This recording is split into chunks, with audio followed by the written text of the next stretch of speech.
Welcome to our 5 on 5. We're pleased to be joined by Southern Oregon University President, Dr. Roy Saigo. Roy, good to see you. How are you today? Hi, Craig. Good to see you again. Thank you for being here. You bet. And you know, I brought you a present, and I hope you'll wear it with good health. I will. Thank you very much. SOU, NAIA National Champion Football Team. Congratulations on that. Very exciting. Very exciting. Yeah, and it's certainly an exciting time for your sports program. I want to talk about that, but let's talk about, this certainly can't hurt enrollment. Of course, yeah. Enrollment is very much a year-round process, of course. And so how is it looking right now for this fall? Well, we're early in the game, but still we're about 400 applications above what we were in 2014.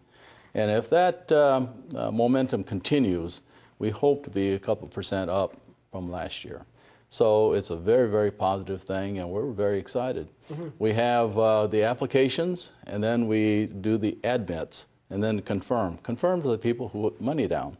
So we're about 30–40% above last year on confirms, but the admits are like 2,500, and we know what their majors are, so the departments are all calling the names that are interested in psych or sociology or business.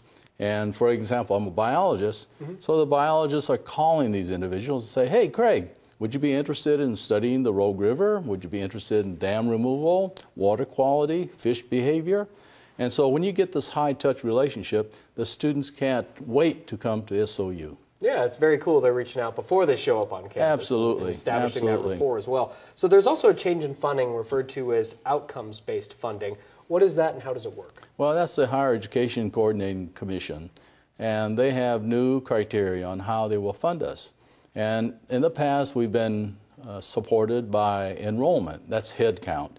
But what we have changed to now would be retention and graduation rates. And then they're focusing also on veterans, first-generation college goers, underserved. And so we're really focusing on those metrics to be successful for funding in the future.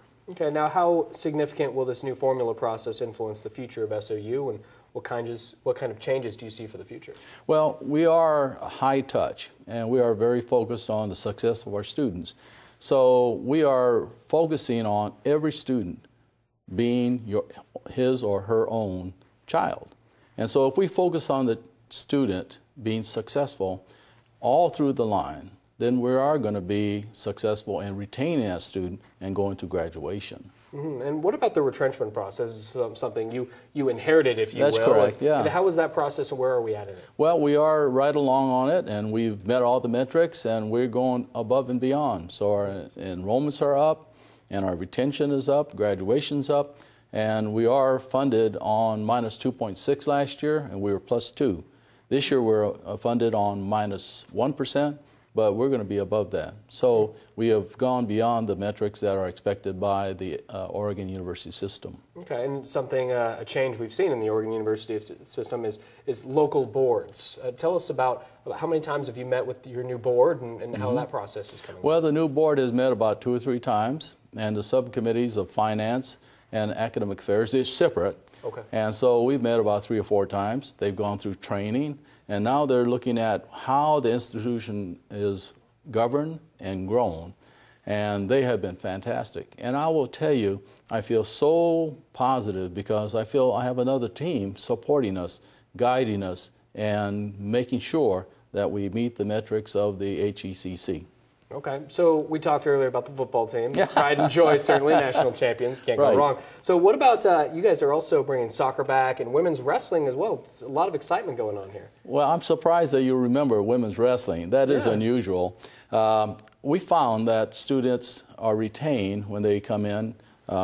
Athletes have higher grade point, they are retained, and they graduate because of the relationship with each other. So we brought in men's soccer. We have a wonderful new soccer coach. That will bring in about 35 to 40 more students. Women's wrestling, we have a new coach, and we have landed some of the top women wrestlers in the state. Wow. And I expect another 25 to 30 students coming in. We also are adding to our track and cross country. And finally, we are developing a new sports band.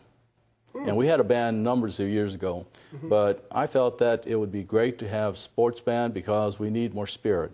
And so we've hired a director, and we expect about 35 to 40. So what we are doing is creating opportunities for students to be successful, not only in the classroom, but also outside. Very busy time. Congratulations. Thank you so much. Good to see you again. Thank you so much for being here. All right, stay with us. We'll be right back.